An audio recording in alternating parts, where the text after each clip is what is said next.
지난 한 주간 특별 새벽 기도회가 있었습니다. 하나님께서 놀라운 은혜를 주셨는데요. 특별히 우리 다음 세대 자녀들이 33명이나 개근을 했고요. 또 아쉽게 한 번 딱 빠진 친구들이 8명이나 있었습니다. 정근했고요.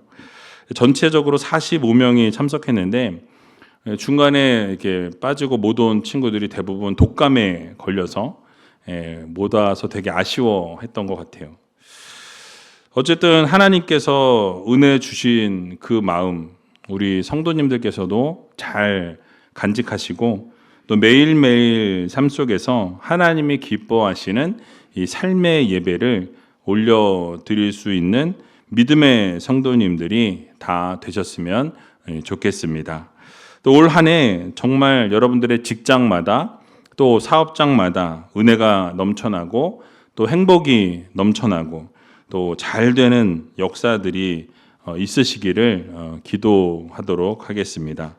그래서 그 중심에 바로 여러분들의 삶의 예배가 끊이지 않음을 통해서 하나님께서 복 주심을 경험하는 귀한 우이제일교회 성도님들이 다 되시길 주님의 이름으로 축원드립니다. 이제 리딩 지저스 성경 통독이 시작이 되었습니다. 지난 한 주간 창세기 말씀을 읽는 시간이었는데요. 창세기 24장까지 읽는 한 주간이었습니다. 그 중에 어떤 말씀을 전할까 고민하다가 이 바벨탑 사건에 대해서 함께 나누는 시간을 가져볼까 합니다. 이 오늘 본문은 인류가 한 자리에 모여서 거대한 꿈을 꾸는 장면으로 말씀이 시작되어집니다. 오늘 1절을 보게 되니까 온 땅의 구음이 하나이요 언어가 하나이었더라 라고 이렇게 말씀을 시작하죠. 이 장면을 우리가 상상의 날개를 펼쳐서 생각을 해보면 참으로 가슴이 벅찬 장면입니다. 왜 그러냐면 이 소통하는데 전혀 장벽이 없는 모든 인류가 하나의 목적을 가지고 하나 결집할 수 있는 완벽한 조건을 가진 상태였습니다. 온 땅이 하나의 동일한 언어로 묶여 있었다라는 것이죠. 그러니까 함께 다른 언어가 아니라 모두가 동일한 언어였기 때문에 모든 이 대화가 가능했고 소통이 가능한 그런 시대였습니다. 모든 것이 완벽해 보였고 하나 된 모습이었다라는 사실이에요. 자, 그런데 성경은 우리들에게 질문을 하나 던지고 있습니다. 무엇을 위한 하나됨인가라는 거죠. 그리고 그 중심에는 정말 하나님이 계셨는가라는 질문을 우리는 던져 보아야 할 것입니다. 여러분, 오늘날 우리 사회에도 이 끊임없이 연합을 외치는 것을 보게 됩니다. 교회도 하나됨을 외치는 것을 보게 되죠. 그래서 많은 교단들이 통합을 하는 것을 또 보게 됩니다. 네트워킹을 하면서 연합하는 분위기가 상당히 팽배해 있는, 전반적으로 사회 전반에 깔려 있는 그런 상황입니다. 세상은 글로벌 네트워크로 연결되어지고 또 인공지능의 발달로 인해서 어떻게 되어졌습니까? 그 인간들이 신의 영역을 넘보는 그런 시대가 도래했다라는 것이죠. 자, 하지만 하나님이 없는 일치, 또 하나님이 배제된 연합, 여러분 이러한 사실은 축복이 아니라 가장 무서운 저주가 될 수 있다라는 것을 우리는 본문을 통해 알 수 있다라는 것이죠. 여러분, 바벨의 이 문제는 자신들의 이름을 드러내고자 했다는 데 있습니다. 그러니까 하나님이 누구이신가, 하나님이 어떤 분이신가, 여기에 초점을 맞추기보다는 내가 누구인가, 나를 드러내고 싶어하는 그런 마음이 더 컸다라는 것이죠. 그러니까 하나님의 뜻이나 하나님의 계획보다는 내 계획이 더 위에 있고 내 계획을 향해 나아가는 그러한 모습이 있었다라는 것이죠. 자, 그러면서 연합을 외쳤고 한 언어와 한 마음과 한 방향을 향하여서 나아가자라는 것이죠. 여러분, 사실 하나님께서 노아의 홍수 시대 이후에 땅에 번성하라, 땅에 충만하라 외치시면서 흩어져서 이 생명을 살리고 하나님께 영광을 올려 드리라, 하나님을 드러내라고 하나님은 명령하셨습니다. 자, 그런데 바벨의 이 사람들의 방향은 무엇이었습니까? 온 지면에 흩어짐을 면하자. 우리는 함께 해야 된다. 함께 모여야 한다라는 거예요. 그러면서 뭘 추구했습니까? 자신들의 이름을 드러내는 것을 추구했다라는 거죠. 그러니까 우리의 이름을 내자라는 것이 이 바벨의 방향이었습니다. 여러분, 이러한 모습들을 우리가 바라보면서 오늘 이 아침에 우리가 쌓아 올리고 있는 여러분들의 그 인생의 탑, 여러분 그 탑들도 혹시 바벨과 같지 않은지 여러분 자신을 한번 돌아보아야 할 것입니다. 그러니까 하나님의 나라를 향해 쌓아가고 있는가? 아니면 나의 영광과 나의 모든 것을 위해 그 탑을 쌓아가고 있는가? 여러분 자신을 한번 들여다보는 그러한 시간이 되시기 바랍니다.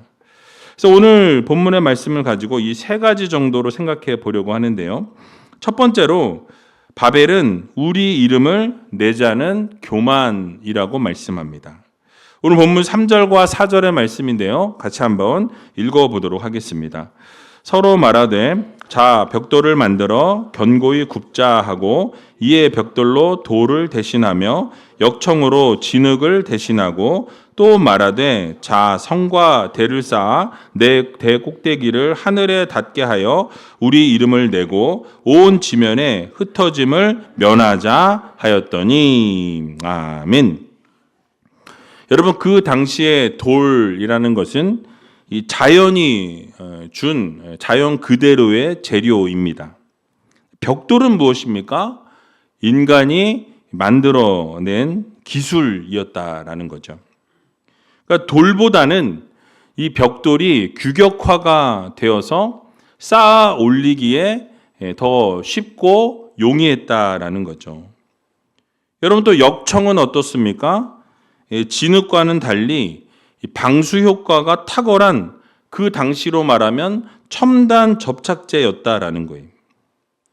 자, 그러다 보니까 인간은 어떻습니까? 이제 자연의 어떤 제약을 극복하고 자신들의 운명을 스스로 개척할 수 있다라는 그런 힘을 가졌다라고 착각에 빠지기 시작했습니다.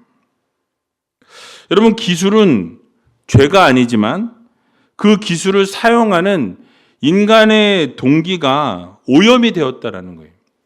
그러니까 기술을 그냥 하나님의 영광을 위해 사용하면 좋겠는데 그 기술을 개발한 인간이 어떻습니까? 자만에 빠지고 교만에 빠지면서 하나님보다 더 위에 있으려고 하는 것이 문제다라는 것이죠. 여러분, 돌은 하나님이 주신 것입니다. 벽돌은 무엇이죠? 내가 만든 거예요. 나의 생각이 들어가고 나의 기술이 들어간. 그런데 이후에 무엇을 더 의지하게 됩니까? 돌을 의지하기보다는 벽돌을 의지한다는, 내가 만든 걸 의지한다라는 거예요. 여러분, 진흙이라는 것은 하나님이 주신 것입니다.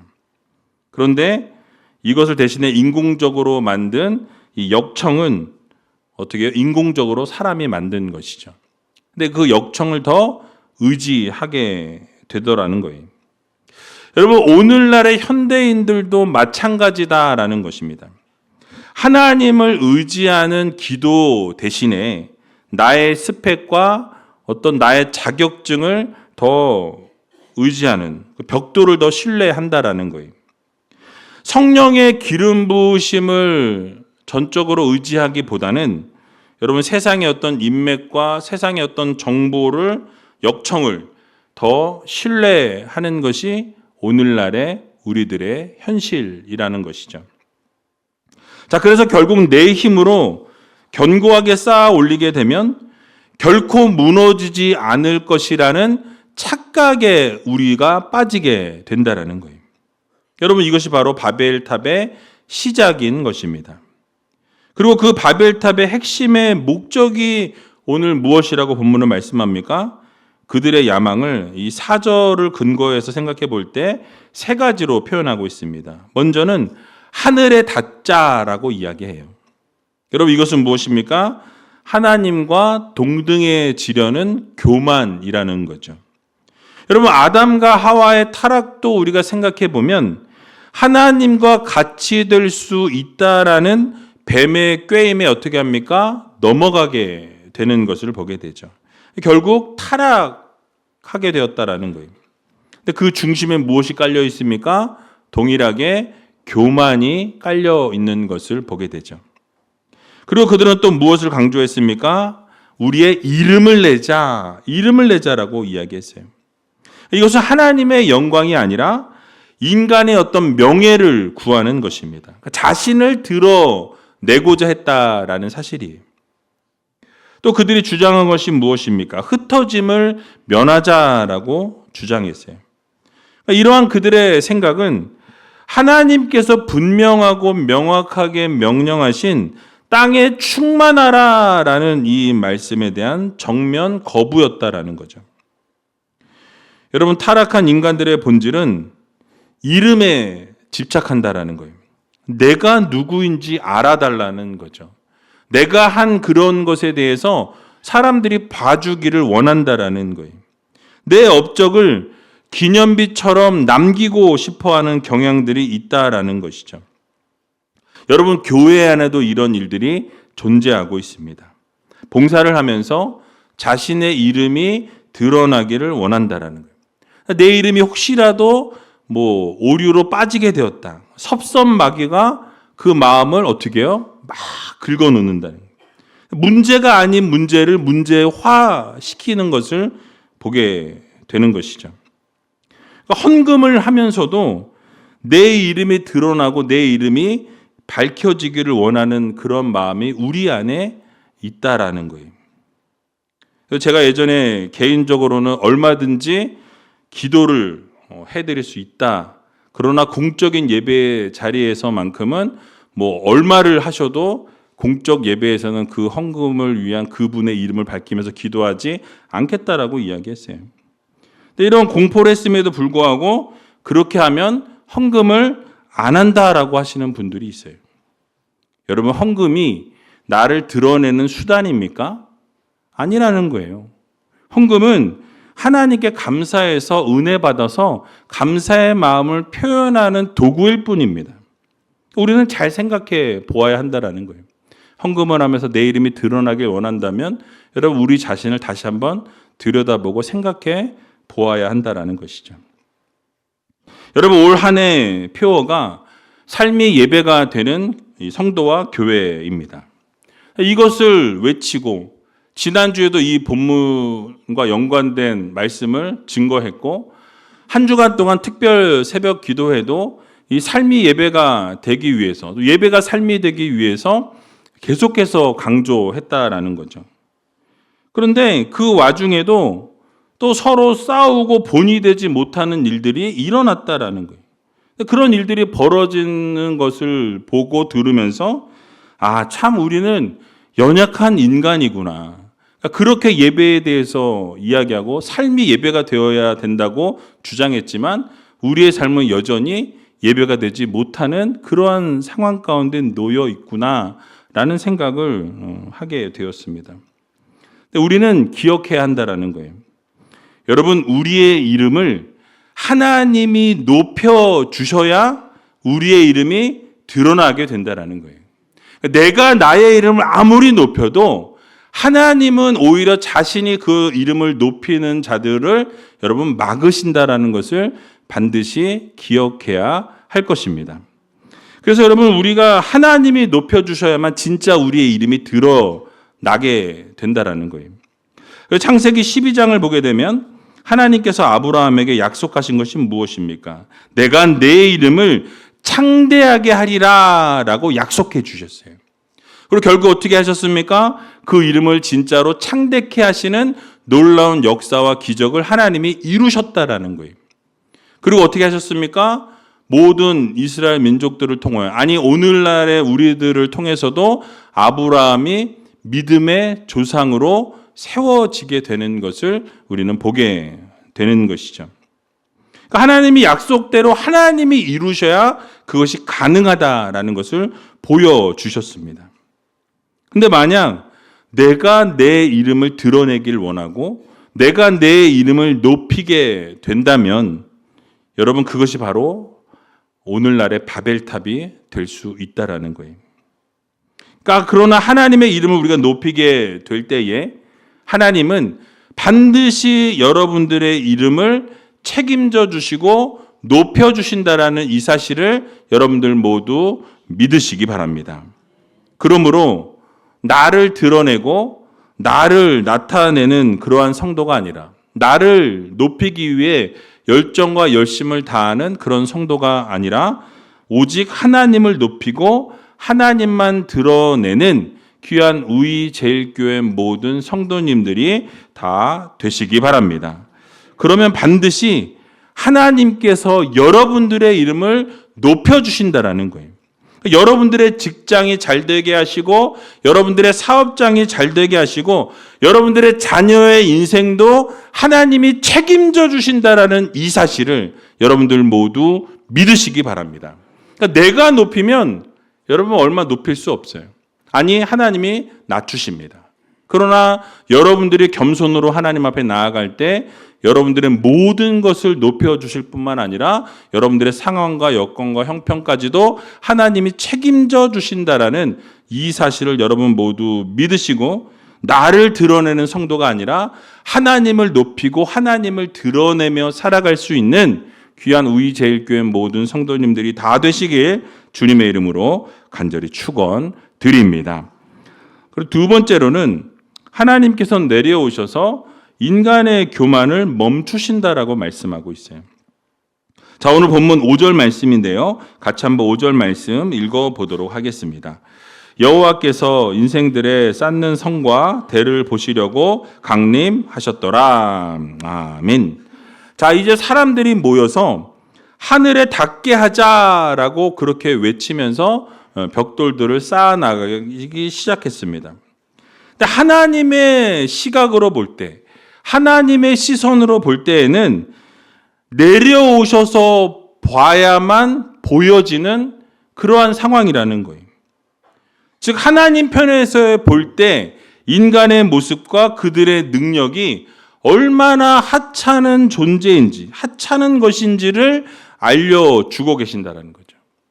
그래서 인간의 이 밑에까지 내려오셔서 보자고 이야기하시는 것을 보게 되죠. 여러분 이것이 바로 인간의 실존이라는 거예요. 그리고 뭐라고 말씀하십니까? 우리 6절 말씀 같이 보도록 하겠습니다.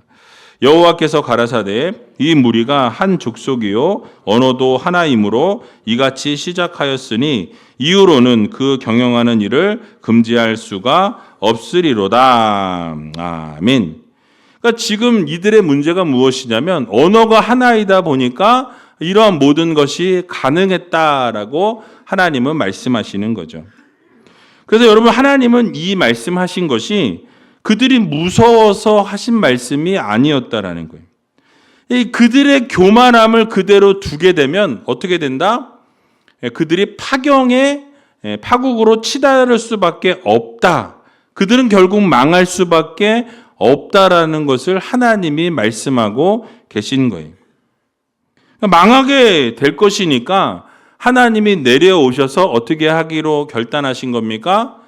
그들이 망하지 않도록 하나님이 막아 주셨다라는 거예요. 그들을 멈추셔야만 망하지 않게 되니까 그들을 멈추셨다라는 거죠. 그래서 본문 7절 말씀 이렇게 하기로 결정하십니다. 7절 말씀 읽어보겠습니다. 자, 우리가 내려가서 거기서 그들의 언어를 혼잡케 하여 그들로 서로 알아듣지 못하게 하자 하시고. 아멘.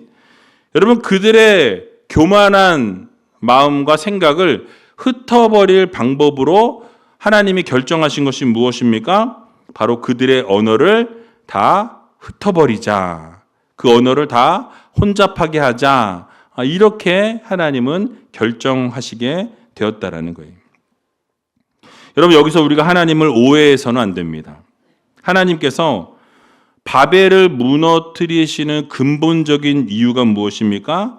하나님이 심술이 나서 무너뜨리신 게 아니었다라는 거예요. 바로 은혜로운 중단이었다라는 거예요. 그들을 살리기 위해서 어떻게 하신 거예요? 그들을 중단시키셔야만 했다라는 거죠. 그대로 두면 어떻게 됩니까? 망하게 되니까.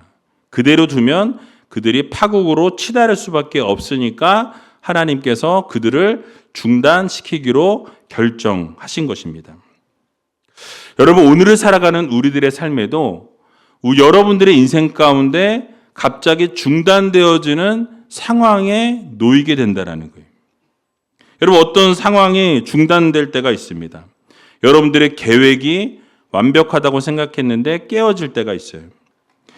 모든 일이 열정과 열심으로 최선을 다했기 때문에 당연히 잘 될 줄 알았는데 그 일들이 꼬이는 경우들이 있더라는 거죠.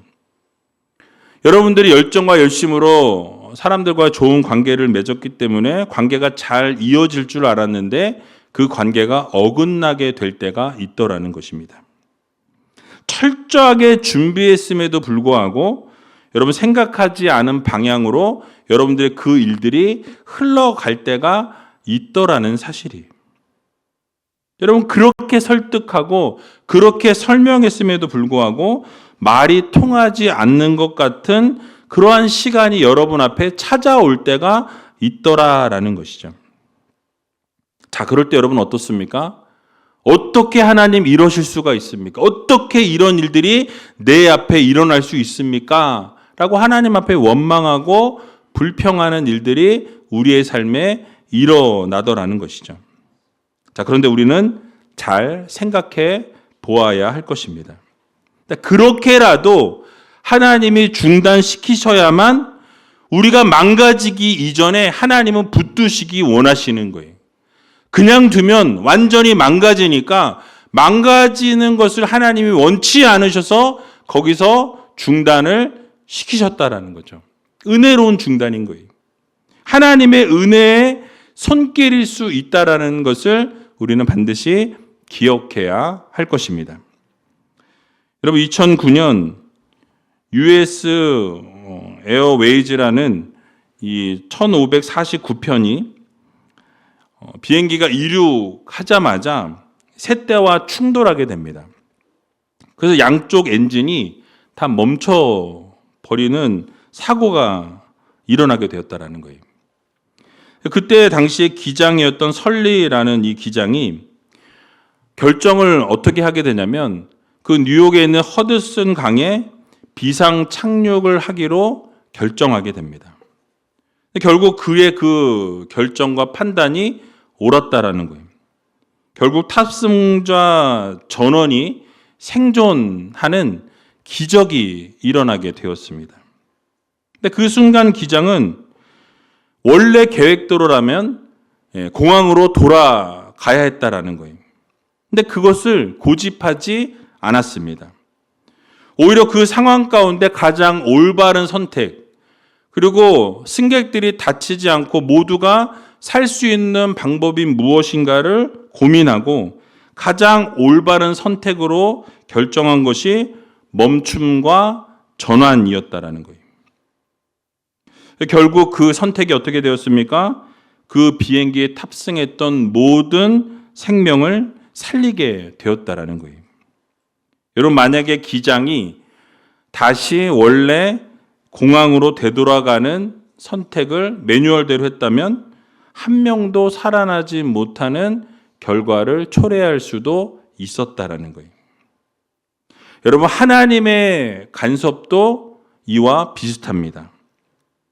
우리가 바벨처럼 그 계획대로 우리가 밀어붙이자고 교만하게 말하게 될 때, 여러분, 하나님께서는 여러분을 살리기 위해서 믿었던 사업이 무너지게 하실 때가 있더라는 거예요. 여러분들의 건강한 육체를 무너뜨리실 때가 있더라는 것입니다.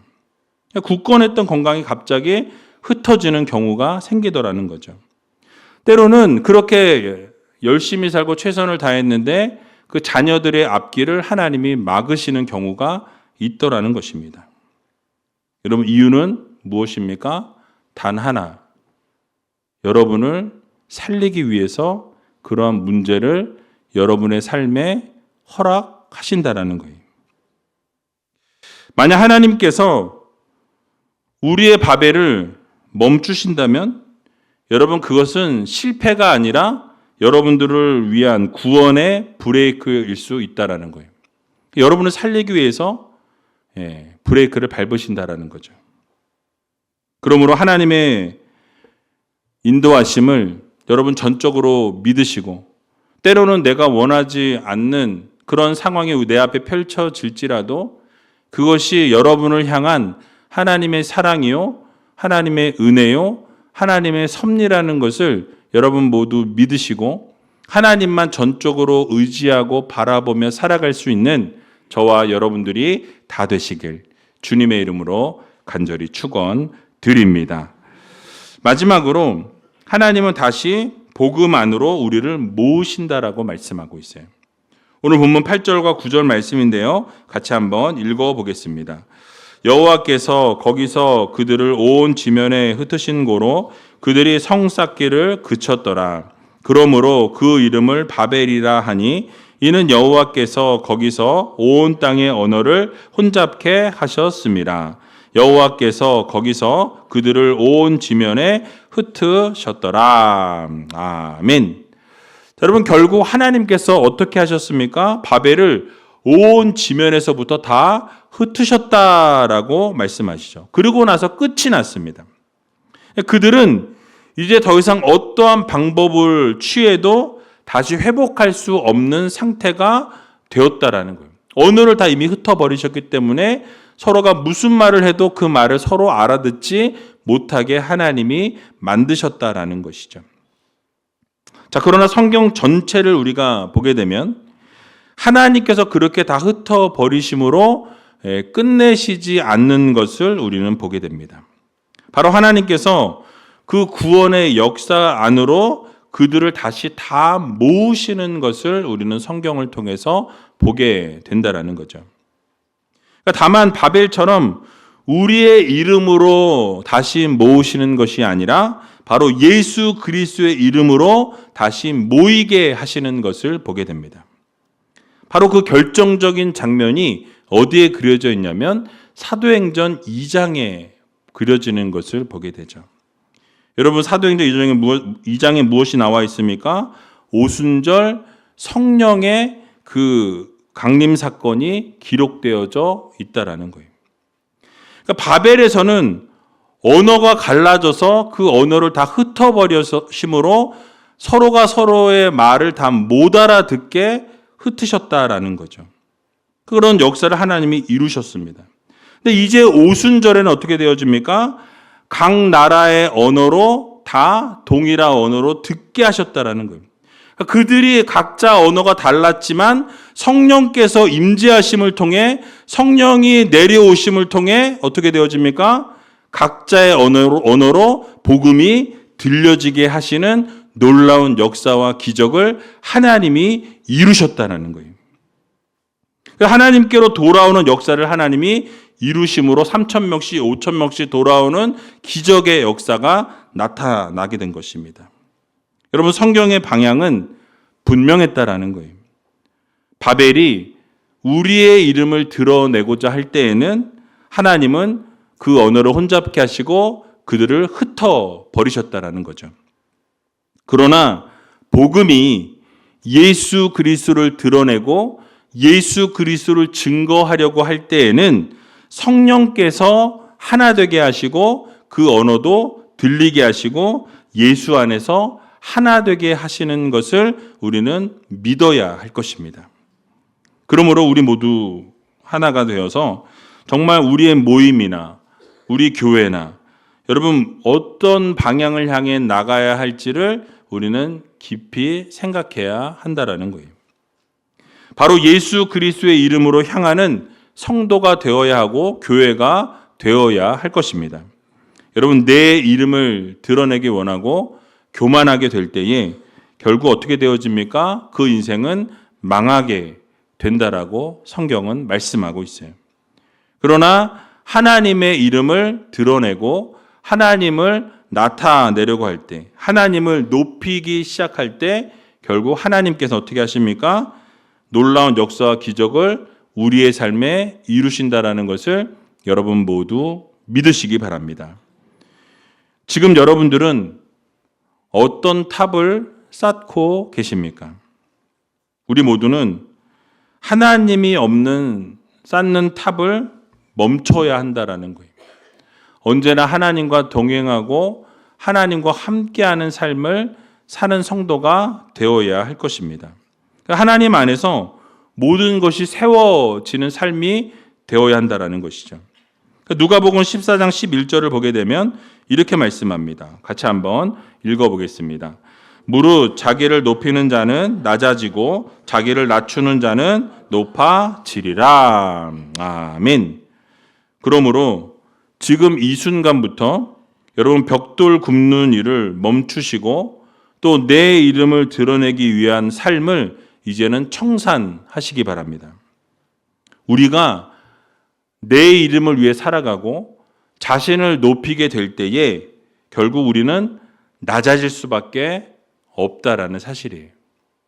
그러나 우리가 낮아짐으로 섬기고 겸손의 자리로 우리가 내려가게 될 때에 여러분 누가 높이십니까?